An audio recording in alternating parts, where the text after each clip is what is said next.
नमस्कार स्टूडेंट्स, मैं निरंजन स्वागत करता हूं आपका हमारे चैनल लेक्चर एजुकेशन सेंटर में। और आज की जो क्लास है वो हमारा जो क्लास 9th का चैप्टर नंबर 8 मोशन जो चल रहा है उसके जो न्यूमेरिकल क्वेश्चंस आने के बचे हुए हैं, जिसमें काफ़ी कन्फ्यूज़न हो रही है सभी को सॉल्व करने में, तो उन क्वेश्चंस के बारे में हम बात करेंगे। क्योंकि कुछ क्वेश्चंस ऐसे हैं जो कि अंडरस्टैंडिंग लेवल बेस्ड है, जिनको सॉल्व करना जरूरी नहीं है, आप केवल समझ कर और उनका आंसर दे सकते हैं। ठीक है, तो आज हम ऐसे ही कुछ क्वेश्चंस के बारे में बात करेंगे, और अगर कुछ क्वेश्चंस रह जाते हैं तो नेक्स्ट वीडियो में आपके जो डाउट्स उनके बारे में वो भी मैं क्लियर कर दूंगा। तो चलिए शुरू करते हैं हमारी जो आज की क्लास है उसे। देखिए, लास्ट जो वीडियो था, लास्ट जो क्लास थी, उसमें मैंने आपको काफ़ी कुछ न्यूमेरिकल क्वेश्चंस बता दिए थे। हाँ, अभी एक न्यूमेरिकल क्वेश्चन और बचा हुआ है जो कि इंटरनल्स में आता है, मतलब कि इंटरनल क्वेश्चंस जो है उनमें है, और वो क्वेश्चन काफ़ी अच्छा है, अंडरस्टैंडिंग बेस्ड एक क्वेश्चन है, और उसे समझने के लिए आपको बहुत गौर से ये वीडियो जो है वो देखना पड़ेगा। और ये क्वेश्चन समझने के लिए आपको पूरा का पूरा वो जो उसका सॉल्यूशन है प्लस जो मैं उसमें चीज़ें एक्सप्लेन करूँगा वो सब कुछ समझनी होगी, तब वो जाकर कहीं क्वेश्चन आपको समझ में आएगा। तो वो क्वेश्चन क्या है, पहले तो क्वेश्चन पढ़ लेते हैं हम। क्वेश्चन है, a stone is thrown in a vertically upward direction। एक स्टोन है, मतलब पत्थर है, उसको ऊपर की तरफ फेंका गया है with a velocity of 5 metre पर सेकेंड।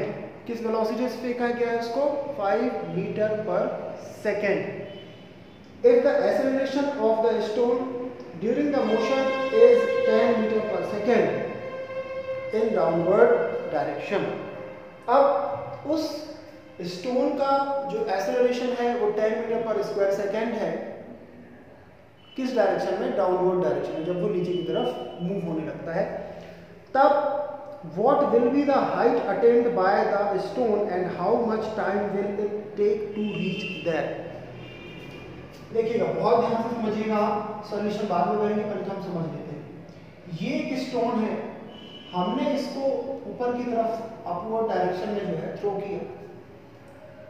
इसकी जो इनिशियल वेलोसिटी है ये है 5 मीटर पर सेकेंड। इसके बाद आपको पता है कि जब स्टोन को ऊपर फेंका जाएगा तो वो कुछ हाइट पर जाने के बाद नीचे की डायरेक्शन में ही आएगा, मतलब नीचे की तरफ झुक जाएगा।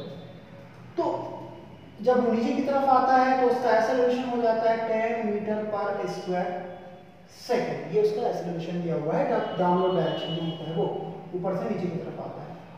अब यहाँ पर एक समझने वाली बात ये है कि जब हमने एक स्टोन को ऊपर की तरफ उछाला, जब हमने एक स्टोन को ऊपर की तरफ फेंका, तो होगा क्या? ऊपर की तरफ जाते जाते जाते जाते उसकी जो स्पीड होगी वो धीरे धीरे धीरे करके कम होगी जैसे जैसे ऊपर जाएगा, क्योंकि वो ग्रेविटेशनल के अंडर अपर डायरेक्शन में मूव कर रहा है। मतलब ग्रेविटेशन डाउनवर्ड डायरेक्शन में लगता है, नीचे की तरफ लगता है, और वो जो स्टोन है वो ऊपर की तरफ जा रहा है, यानी ऑपोजिट डायरेक्शन में जा रहा है, तो डेफिनेटली उसकी जो स्पीड होगी वो धीरे धीरे करके कम हो जाएगी। और यहाँ से जैसे जैसे इसकी स्पीड कम होगी, एक पॉइंट यहाँ ऐसा होगा जहाँ जाने के बाद उसकी वेलोसिटी कुछ सेकेंड्स के लिए 0 मीटर पर सेकेंड हो जाएगी। और ऐसा होने पर क्या होगा भाई? हमने उस स्टोन को थ्रो किया ऐसी स्पीड से, ये मतलब ये u, लेकिन जब ये स्टोन यहाँ पहुँचा तो उसकी जो फाइनल वेलोसिटी होनी चाहिए इस पर्टिकुलर पॉइंट पर क्या होगा? वो जाकर वहां रुक जाएगा, और रुक जाएगा से मतलब और ऊपर वो नहीं जा सकता। रुकना से मतलब है कि और ऊपर नहीं जा सकता। तो फिर क्या होगा? इस पॉइंट पर रुका यानी और ऊपर तो नहीं जाएगा, तो फिर भाई वो नीचे ही आएगा, क्योंकि हवा में तो लटकेगा नहीं पत्थर, और ऊपर कोई ऐसी जगह भी नहीं कि वहां पर उस पत्थर को रोका जा सके। तो इस वजह से क्या होगा कि इस पर्टिकुलर स्टेज पर आने के बाद उस स्टोन की जो स्पीड है वो बिल्कुल 0 हो जाएगी, और देन उसके बाद वो ऊपर ना जाकर फिर वो नीचे की तरफ मूव करने लगेगा। और नीचे की तरफ जब वो मूव करने लगेगा तो फिर आपको मालूम है जैसे जैसे नीचे आता जाएगा उसकी जो स्पीड है वो धीरे धीरे धीरे धीरे धीरे इंक्रीज होती जाएगी। तो अब यहाँ हमें इस पूरे क्वेश्चन को थोड़ा सा ध्यान से लेकर चलना है। तो देखिएगा, जब हमने एक स्टोन को थ्रो किया अपवर्ड डायरेक्शन में, तो जितना उसका एक्सेलरेशन डाउनवर्ड डायरेक्शन में आते टाइम है उतना ही उसका एक्सेलरेशन अपवर्ड डायरेक्शन में जाते टाइम भी होगा। सेम एक्सेलरेशन होगा जब हमें उसे नीचे से ऊपर फेंकना है या ऊपर से नीचे की तरफ आकर गिरेगा।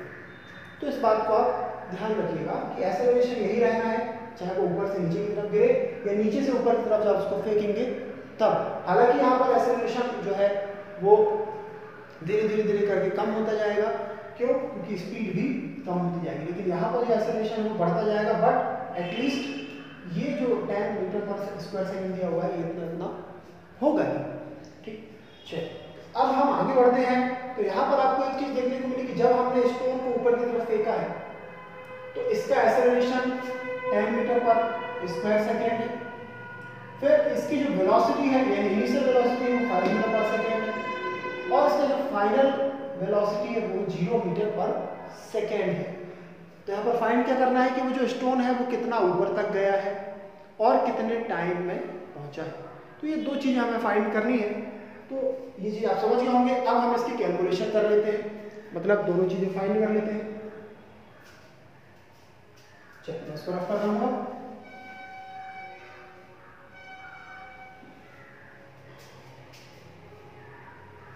तो भाई हमने ये देखा, सॉल्यूशन में आ जाते हैं। हमने ये देखा कि जो स्टोन हमने थ्रो किया था उसकी इनिशियल वेलोसिटी है 5 मीटर पर सेकेंड, फाइनल वेलोसिटी है 0 मीटर पर सेकेंड। क्यों है? एक्सेलरेशन क्योंकि स्टोन रुक रहा है तो डेफिनेटली वो नेगेटिव ही होगा। ऊपर की तरफ आप स्टोन को फेंक रहे हो, स्टोन की स्पीड कम हो रही है, तो मतलब जो एक्सेलरेशन हो डेफिनेटली नेगेटिव होगा। ठीक है, अब यहां हमें फाइंड करना है डिस्टेंस एंड टाइम। दो चीजें फाइंड करनी है, डिस्टेंस एंड टाइम। ठीक है, तो सबसे पहले तो हम फर्स्ट इक्वेशन का यूज करते हैं जिससे हमें टाइम पता चल जाएगा। तो फर्स्ट इक्वेशन क्या है? Using first equation of motion, और ये है v is equals to u plus at। अब यहां पर आपको जो वैल्यूज पता है वो रख दीजिए और जो वैल्यू फाइंड करनी है वो फाइंड आउट हो जाएगी। 0 5 प्लस -10 इंटू टी। आप 5 को ट्रांसपोज कीजिए, प्लस से माइनस हो जाएगा और यहाँ पर क्या है -10 टी। फिर दोनों में माइनस है, माइनस माइनस कैंसिल आउट कर दीजिए। 10 जो है ये मल्टीप्लाई से कहाँ जाएगा? डिवाइड में जाएगा, यानी हो जाएगा 5/10। तो t is equals to 5 1 = 5 and 5 2 = 10, यानी t का वैल्यू मिलता है 1/2 सेकेंड्स। देखिए कितना इजीली हमने जो है टाइम फाइंड कर लिया कि 1/2 सेकेंड में वो जो स्टोन है, हाफ सेकेंड में जो स्टोन है वो मैक्सिमम हाइट पर पहुंच जाएगा। चलिए अब आगे, अब हमें क्या फाइंड करना है भाई? s फाइंड करना है, मतलब कि कितने डिस्टेंस को ऊपर जाकर कवर करने वाला है। तो हमने यूज किया यहाँ पर using third equation of motion. हम यहाँ पर थर्ड इक्वेशन का यूज कर रहे हैं, और थर्ड इक्वेशन क्या है? v² - u² is equal to 2as। ये रहा third equation. v is equal to 0 है, u इज इक्वल टू 5 है, 2a कितना है? -10 है, और ये रहा s। देखिएगा 0 का स्क्वायर 0 ही होगा, -5 का स्क्वायर 25, यहाँ आप देखते हैं तो ये होगा 2 10 20 और इंटू s। माइनस से माइनस आप कैंसिल कर दीजिए, तो यहाँ पर आपको मिलता है s इज इक्वल टू 25/20। ठीक है, इसको आप ट्रांसपोज करेंगे तो ये मल्टीप्लाई से डिवाइड में ट्रांसपोज होगा। अब आप इसको डिवाइड करेंगे तो 5 5 एंड 5 4 मतलब s इज इक्वल टू 5/4, और इसको और आप डिवाइड करते हैं तो ये आता है 1.25 मीटर। मतलब वो जो स्टोन है वो मैक्सिमम हाइट 1.25 मीटर तक ही जाता है, और फिर उसके बाद वो नीचे की तरफ मुड़कर नीचे गिर जाता है। ठीक है, तो ये था क्वेश्चन जिसमें हमने फर्स्ट इक्वेशन का यूज किया। तो वहां से हमें टाइम मिला और फिर हमने थर्ड इक्वेशन का यूज किया, तो यहाँ हमें जो है एस मतलब कि मैक्सिमम हाइट जो है उस स्टोन की देखने को मिलती है। अब नेक्स्ट जो क्वेश्चन है वो हमें अब एक्सरसाइज के क्वेश्चंस करने हैं। एक्सरसाइज के क्वेश्चंस भी काफी कंफ्यूजिंग थे कुछ क्वेश्चंस, उनके बारे में हम बात कर लेंगे और कोशिश करेंगे कि आपको इजी वे में सारी चीजें समझ में आ जाए।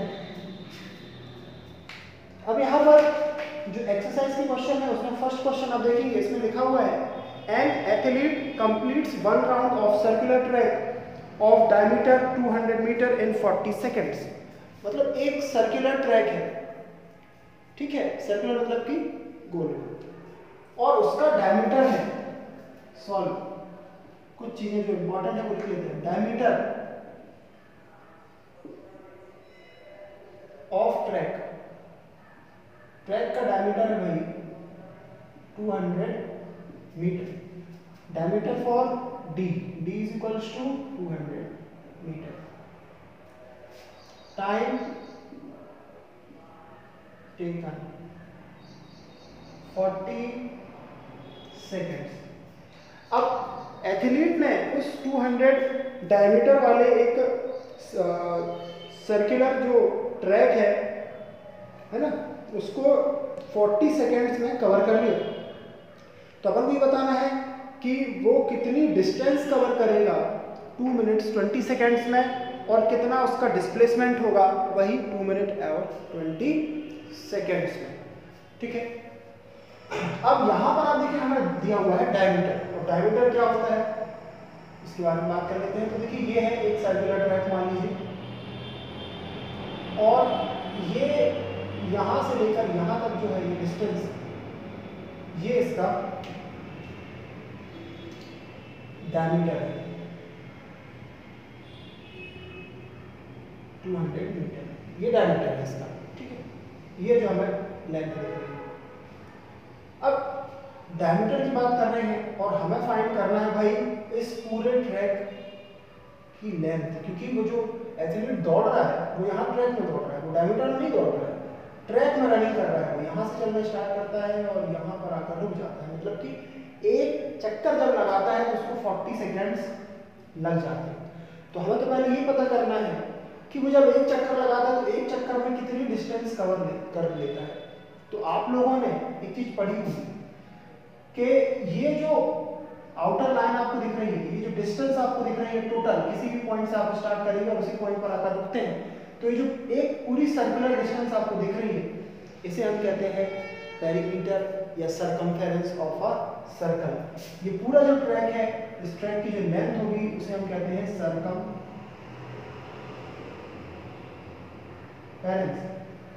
ठीक है ना। ये ट्रैक की जो लेंथ है वो सरकमफेरेंस है, सर्कल के कारण से हम सरकमफेरेंस कहते हैं, अदरवाइज इसे हम यहाँ पर पेरीमीटर कहते हैं, ठीक है। तो ये चीज क्लियर हुई आपको। मतलब हमें पहले तो ये फाइंड करना होगा कि उस एथलीट ने एक पूरा जो ट्रैक का एक चक्कर लगाया है 40 सेकेंड में, है ना, तो उस पूरे एक चक्कर में जो उसने डिस्टेंस कवर की है वो कितनी है।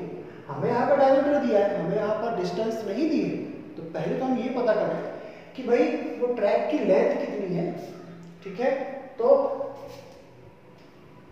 अपन लिखते हैं कि distance cover by athlete in 1 round, तो इसने डिस्टेंस कितनी कवर की होगी 1 राउंड में, तो ये होती है किसके इक्वल, सरकमफेरेंस ऑफ सर्कल। और आप लोगों ने पढ़ा है सरकमफेरेंस ऑफ सर्कल होता है 2 पाई r, ठीक है ना। ये चीज हम सबने पढ़ी हुई है कि जो सरकमफेरेंस होता है सर्कल का ये 2 पाई r होता है, क्लियर, चलिए ठीक है। बट यहाँ पर हमें डायमीटर दिया हुआ है, तो एक चीज और हमें मालूम है कि d = होता है 2r, जो डायमीटर है वो रेडियस का डबल होता है। तो जो यहाँ पर 2 और r दिख रहा है उसकी जगह पर हम क्या लिख सकते हैं, ये 2r आप पाई आप अलग कर लीजिए और ये जो 2r है उनको एक साथ लिख लीजिए और 2r के प्लेस पर हम लिख सकते हैं बहुत ही इजीली ये diameter.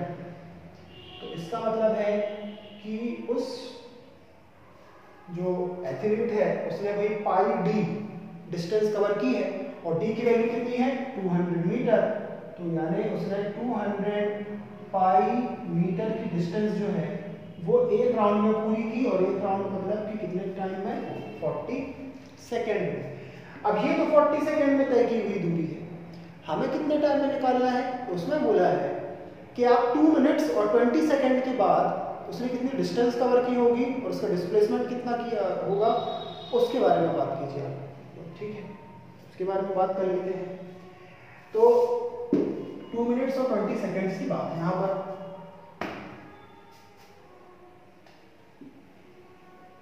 Now in 2 minutes and 20 seconds, तो पहले तो 2 मिनट और 20 सेकेंड को हम कन्वर्ट कर लेते हैं किसमें, सेकेंड्स में। ठीक है, तो 2 मिनट मतलब हुआ 120 सेकेंड। ठीक है, और यहाँ पर 20 सेकेंड और एक्स्ट्रा है, सो 2 minute 20 seconds equal 120 plus 20 that is 140 second. मतलब टोटल टाइम हमें जो क्वेश्चन में देकर दिया हुआ है वो है 140 सेकेंड्स का। मतलब उसने 140 सेकेंड में कितनी डिस्टेंस कवर की है ये हमें फाइंड आउट करना है। ठीक है, तो टोटल डिस्टेंस हो जाएगी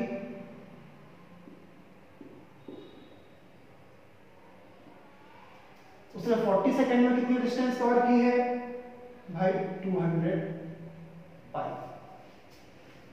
ठीक है ना, ये है 40 सेकेंड्स में कवर्ड डिस्टेंस, तो अपॉन में 40 लिख दिया आपने, और कितने में फाइंड करना है तो 140 सेकेंड में, तो 140 से कर दिया हमने मल्टीप्लाई। ठीक है, चलो कोई दिक्कत नहीं है यहाँ पर। अब यहाँ पर सॉल्व कर लेते हैं हम इसे। तो देखिएगा ये 0 से 0 कट कर दिया हमने, एंड 4 5 सा 20। तो यहाँ पर क्या मिला हमें 5 पाई इंटू 140।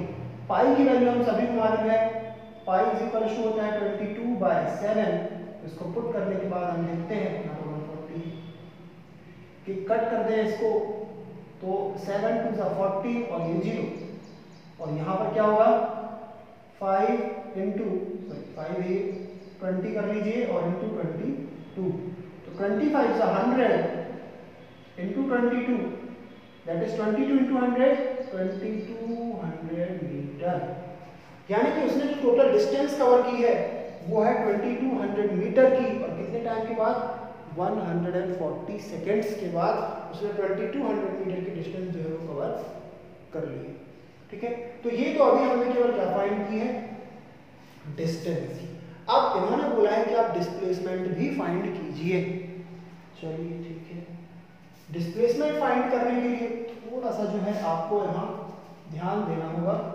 ये डिस्प्लेसमेंट बिल्कुल अलग टर्म है जिसमें हमें डायरेक्शन का भी पता होना चाहिए, और डिस्प्लेसमेंट की जो डेफिनेशन होती है वो कुछ ऐसी होती है कि भाई जो इनिशियल पोजीशन है और जो फाइनल पोजीशन है उसके बीच की जो डिस्टेंस है वो डिस्प्लेसमेंट होगी। तो ध्यान से देखिएगा, 40 सेकेंड्स में पता है हमको क्या डिस्टेंस कवर किया। अब हमें पता है 140 सेकंड के बाद उसकी डिस्टेंस कितनी थी और डिस्प्लेसमेंट कितनी थी 140 सेकंड्स के बाद। चलिए देखिएगा, एथलीट यहाँ से चलना स्टार्ट करता है और एक राउंड लगाने में उसे कितने टाइम लगता है 40 सेकेंड। फिर वो सेकेंड राउंड लगाता है यानी कि डबल सेकेंड राउंड, तो 2 राउंड कंप्लीट करने में उसको हो जाएंगे भैया 80 सेकेंड्स, 40 + 40 80। थर्ड राउंड काउंट करने में कंप्लीट करने में उसे 40 प्लस 40 फिर से प्लस कर दीजिए 80 में, तो ये जाएगा 120 सेकेंड्स। ठीक है, ये 1 राउंड 2 राउंड 3 राउंड और टोटल टाइम कितना हो गया 40 80 एंड 120 सेकेंड्स। अब 120 सेकेंड में उसने 3 राउंड्स तो लगा लिए, अब बचा कितना 20 सेकेंड्स अभी भी एक्स्ट्रा बच रहे हैं। तो 20 सेकेंड्स में आपको मालूम है कि 40 में यदि वो फुल राउंड लगा रहा है तो 20 सेकेंड्स में डेफिनेटली वो एक हाफ राउंड तक यानी कि इस पॉइंट तक ही पहुंच पाएगा। ठीक है ना। 3 राउंड कंप्लीट करने के बाद 120 सेकेंड हुए, अब बचा कितना सेकेंड्स? 20 सेकेंड्स। तो 20 सेकेंड्स अगर बचे हैं तो 20 सेकेंड्स में तो वो हाफ डिस्टेंस ही कवर कर पाएगा, यहाँ तक पहुंच पाएगा। तो यहीं पर आपको समझना है कि जो हाफ डिस्टेंस वो कवर कर रहा है वो एक्चुअल में किसके इक्वल है ना। ये इसकी इनिशियल पोजीशन हो गई, इनिशियल पोजीशन, और ये इसकी फाइनल पोजीशन हो गई। तो अपन इसको जरा लिखेंगे कैसे, इसको देख लेते हैं भाई। आफ्टर 120 seconds athlete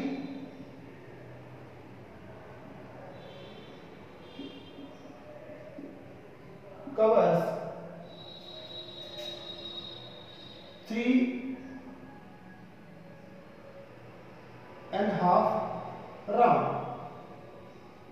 एथलीट ने कितने राउंड्स कवर किए हैं? 3 तो आपने देख लिया यहाँ पर कंप्लीटली कवर किए हैं, लेकिन हाफ राउंड जो है वो उसने बाकी के 20 सेकेंड्स में कवर किया।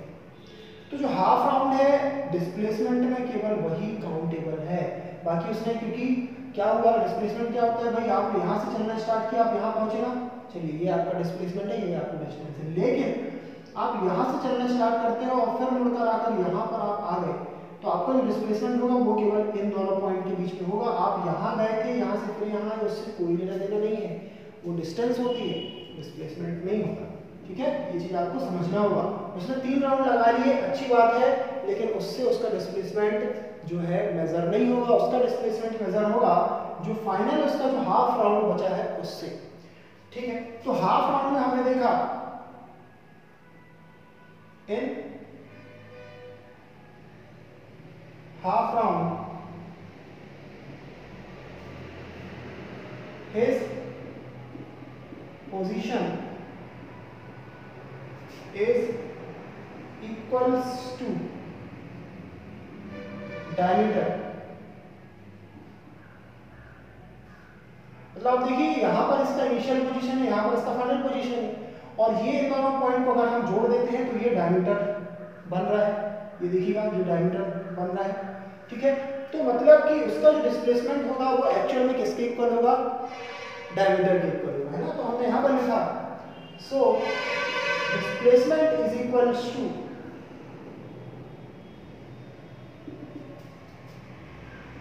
लेंथ ऑफ डायमीटर, यानी कि 200 मीटर, क्योंकि डायमीटर की लेंथ कितनी है? 200 मीटर से। तो यहाँ पर हमने ये देखा कि भाई उसकी डिस्टेंस तो इतनी सारी है, लेकिन डिस्प्लेसमेंट 200 मीटर है। क्यों? क्योंकि यहाँ केवल फाइनल और इनिशियल पोजीशन की बात की जाती है, बीच में आपने कितने चक्कर लगा लिए उससे कोई मतलब नहीं होता। तो इस बात का आपको ध्यान रखना है। और ये क्वेश्चन भी जो है बहुत अच्छा अंडरस्टैंडिंग लेवल का क्वेश्चन है, जिसमें कि कंफ्यूज हो सकते हैं आप सभी, तो ध्यान से सॉल्व करिएगा और ध्यान से समझिएगा। अब नेक्स्ट क्वेश्चन देख लेते हैं।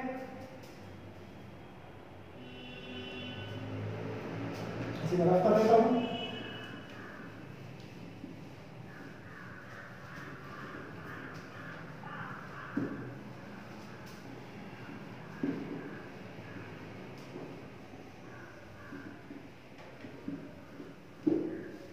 तो वही नेक्स्ट क्वेश्चन के बारे में बात कर लेते हैं।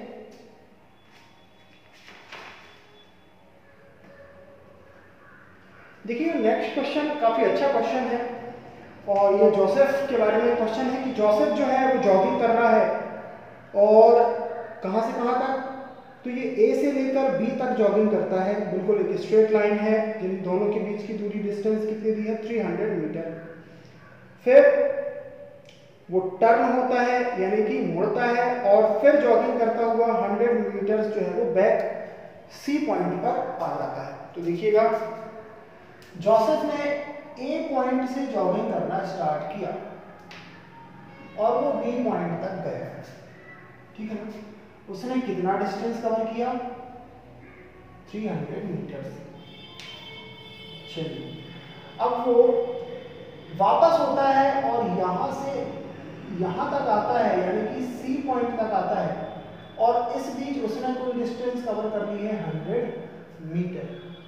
ठीक है, ये एक पॉइंट बना देंगे अच्छे से। अब आगे क्या दिया हुआ है, अब वो जो उसने 300 मीटर की जो डिस्टेंस कवर की थी उसको लगा था भाई 2 मिनट्स और 30 सेकेंड, और 100 मीटर की डिस्टेंस कवर की है उसमें उसको लगा है 1 मिनट। तो आप ये बताओ कि जो जोसेफ की एवरेज स्पीड और एवरेज वेलोसिटी कितनी होगी जब वो ए से बी तक जाता है और ए से सी तक जाता है तब। ठीक है ना। तो हम पहले तो फर्स्ट कंडीशन की बात कर लेंगे। ये चीज आपको समझ में आ गई होगी कि वो जो जोसेफ है वो ए से बी तक गया और फिर बी से सी तक आ गया। अब यहां पर इसके सॉल्यूशन में दो चीजें हैं। फर्स्ट ए टू बी, पहले हमें ए से बी तक के लिए ही फाइंड करना है, बाकी पर उसके बाद वाला जो क्वेश्चन है उसमें ए से सी तक जाएंगे। तो यहां पर आप देखिए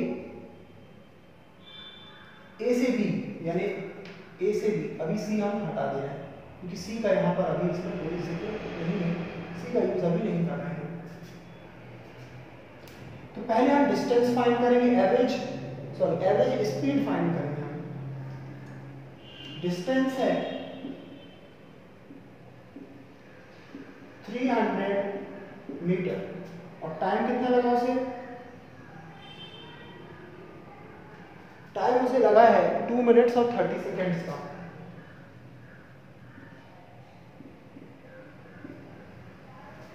ठीक है, ये डिस्टेंस रही, ये टाइम रहा, तो स्पीड कितना होगी, average speed equals to total distance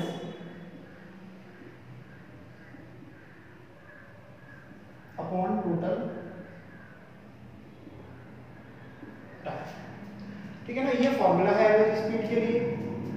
तो भाई टोटल डिस्टेंस आपको मालूम है ये है 300 मीटर और total time 2 minutes 30 seconds. 2 minutes 30 second मतलब 2 इंटू 60, ये भी सेकेंड में कन्वर्ट कर लें आप। ठीक है,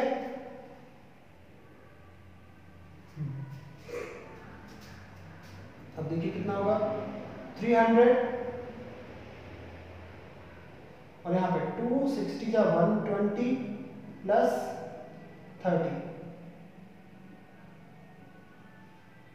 यानी ये हुआ 300 अपॉन 150 मतलब 2 मीटर पर सेकेंड। आप इसको डिवाइड करेंगे, ये आएगा 2 मीटर पर सेकेंड। ये तो है एवरेज स्पीड। अब एवरेज वेलोसिटी की बात हम कर लेते हैं।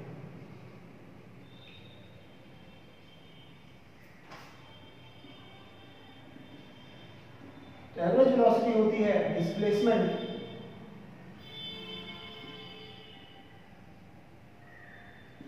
Upon time taken.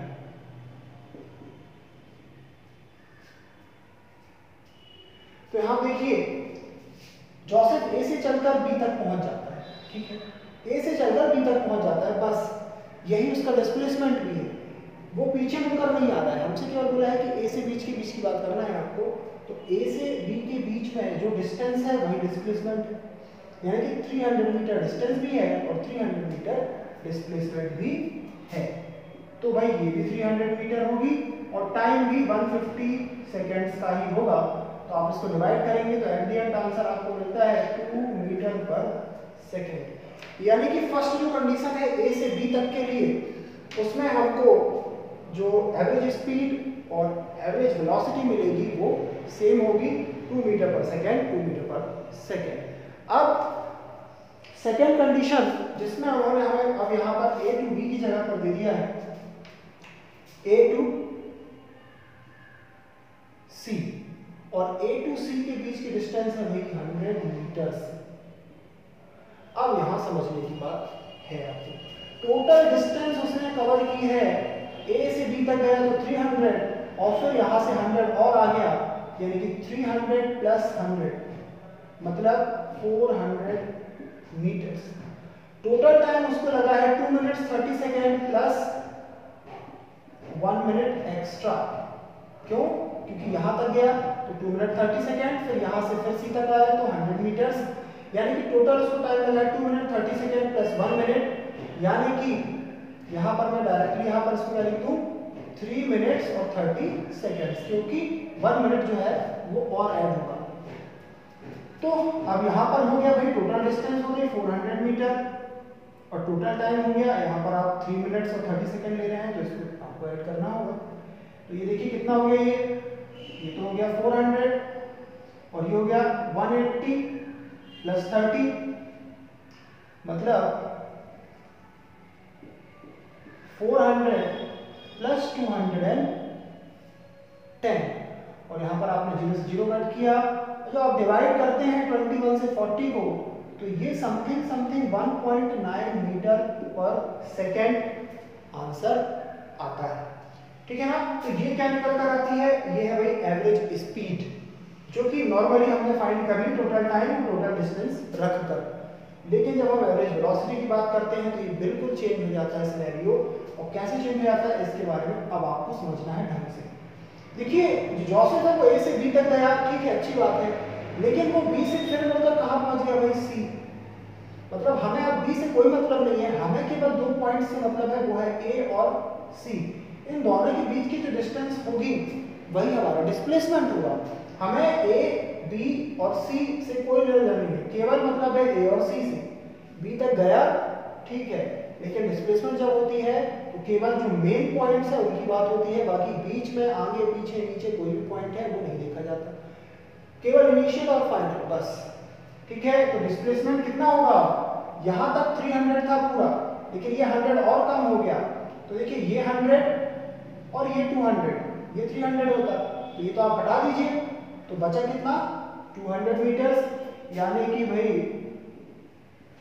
उसने डिस्प्लेसमेंट तो उसका 200 मीटर हो गया, ठीक है, लेकिन उस डिस्प्लेसमेंट तो टाइम तो उसको उतना ही लगा भाई, इस पॉइंट तक तो वो उतने ही टाइम में पहुंचा ना 3 मिनट्स और 30 सेकेंड्स में, तो टाइम में यहाँ पर कोई चेंज नहीं होगा, टाइम उतना ही होगा 3 मिनट्स और 30 सेकेंड्स, यानी कि 210 मिनट्स, टाइम में कोई चेंज नहीं होगा, सॉरी मिनट्स बोल रहा हूँ मैं, सेकेंड, टाइम यहाँ पर सेकेंड चल रहा है क्योंकि हमने सेकेंड में मेजर किया हुआ इसको।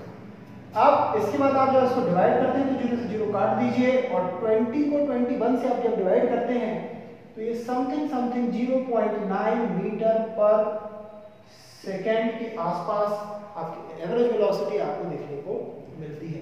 तो यहाँ पर यही एक डिफरेंस होता है डिस्प्लेसमेंट और डिस्टेंस में, और यही हमें समझना बहुत जरूरी है, क्योंकि यहाँ पर कंफ्यूजन हो जाती है कि भाई डिस्प्लेसमेंट कैसे नापी जाएगी और डिस्टेंस कैसे मेजर की जाएगी। तो डिस्प्लेसमेंट सीधा सा मतलब है कि जो 2 पॉइंट है इनिशियल और फाइनल, केवल उनके बीच में आप देख लीजिए कि कितना डिस्टेंस है, बाकी और उसके अलावा आप कहाँ से कहाँ गए थे, कहाँ मुड़कर आ गए, उससे कोई मतलब नहीं होता है, ठीक है। तो ये बात आपको ध्यान रखनी है।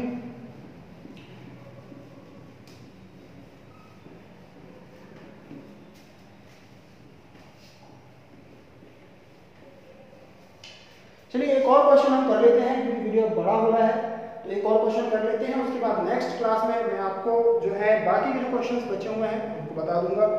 तो नेक्स्ट है कि अब्दुल जो है वो स्कूल की तरफ ड्राइव कर रहा है, मतलब कि स्कूल जा रहा है, और जब वो जाता है स्कूल तब उसकी जो एवरेज वेलोसिटी होती है, एवरेज स्पीड होती है, वो होती है 20 किलोमीटर पर आवर, और जब वो वापस आता है तो उसकी जो एवरेज स्पीड होती है वो होती है 30 किलोमीटर पर आवर। तो हमें बताना है कि अब्दुल ने जो गया और जो वापस आया है उसमें उसकी एवरेज स्पीड कितनी रही होगी, ठीक है। चलिए देखिए ये है अब्दुल का घर और ये है अब्दुल का स्कूल। अब अब्दुल यहां से जब स्कूल जाता है तो धीरे धीरे जाता है, अरे यार मन नहीं कर रहा है स्कूल जाने का, क्या करें, और आराम से जाता है टहलते हुए, लेकिन जब वो घर आता है वापस तो बहुत फास्टली आता है, क्योंकि घर जाना है, गेम खेलना है, टीवी देखना है, बहुत सारे काम करने हैं, तो इसलिए तेजी से आ जाता है। अब आप इस बीच में देखिएगा कि होम और स्कूल के बीच की जो डिस्टेंस है वो क्या चेंज हो रही है क्या? भाई स्कूल ना तो कहीं उस पर्टिकुलर प्लेस से उठकर दूसरी जगह जाएगा, ना ही उसका घर उठकर दूसरी प्लेस पर जाएगा। मतलब घर और स्कूल के बीच की जो डिस्टेंस है वो ऑलवेज सेम रहने वाली है।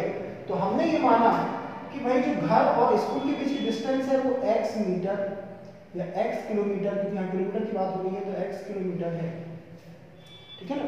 हमने ये अज्यूम किया कि जो अब्दुल का घर है और अब्दुल का स्कूल है उसके बीच की डिस्टेंस x मीटर ही है।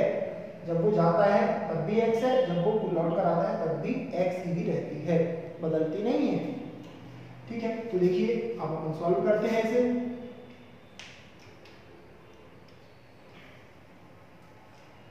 Speed of Abdul while going to school 20 kilometre per hour. फिर speed of Abdul on returning. अब जब वो स्कूल से रिटर्न होता है तो इसकी स्पीड बेचारे की बढ़ जाती है क्योंकि बहुत जल्दी उसे घर आने की ये है, ठीक है ना। अब जो मैंने आपको बताया था कि डिस्टेंस, तो distance between house and school x kilometre. x kilometre जो है ये डिस्टेंस है जो कि चेंज नहीं होने वाली, चाहे वो वापस आ जाए और चाहे वो स्कूल फिर से चला जाए, वो कभी चेंज नहीं होगी। अब देखिए अब इस क्वेश्चन में ये तो हो गया, ये हमने लिख लिया। अब भाई जब वो स्कूल जाता है तो उसको कितना टाइम लगता है। अब कुछ और चीजें हम फाइंड करते हैं। Time taken while going to school, यानी जब वो स्कूल जा रहा था तब उसे कितना टाइम लगा। तो टाइम बराबर होता है distance upon speed, distance upon speed, और डिस्टेंस है x और स्पीड है 20 r। मतलब देखिए टाइम क्योंकि r में चल रहा है इसलिए हमने r में लिया उसको। तो जब वो स्कूल जाता है तो उसको इतना टाइम लगता है x अपॉन 20। फिर टाइम टेकन व्हाइल रिटर्निंग, अब जब रिटर्न होता है तो कितना टाइम लगेगा भाई, स्पीड कितनी है 30, यानी टाइम हो जाएगा x अपॉन 30 आवर्स। ये देखिएगा जब रिटर्न होता है तो ये इतना टाइम हो गया, ठीक है। अब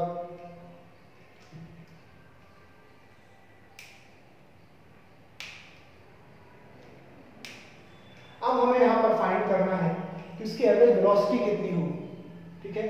तो एक चीज आप ध्यान रखें कि एवरेज वेलोसिटी का फॉर्मूला क्या होता है। यहाँ पर मैं सॉल्व करते हैं इसको। Average velocity is equals to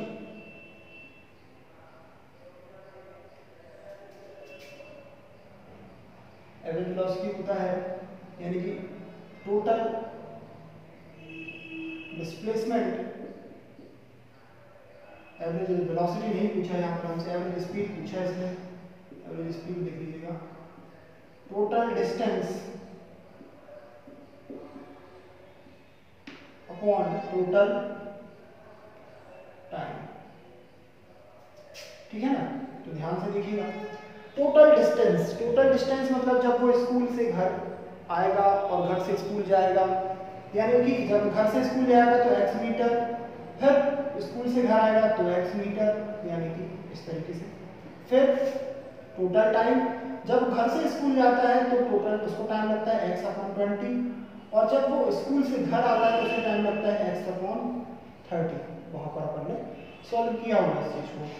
अब इसे हम जरा सॉल्व करें। x प्लस x होता है भाई 2x, यहाँ पर आप एलसीएम लेंगे 30x 20x, और ये देखिएगा 20 इंटू 30 इस तरीके से, ठीक है। अब मैं इसे रफ कर देता हूं।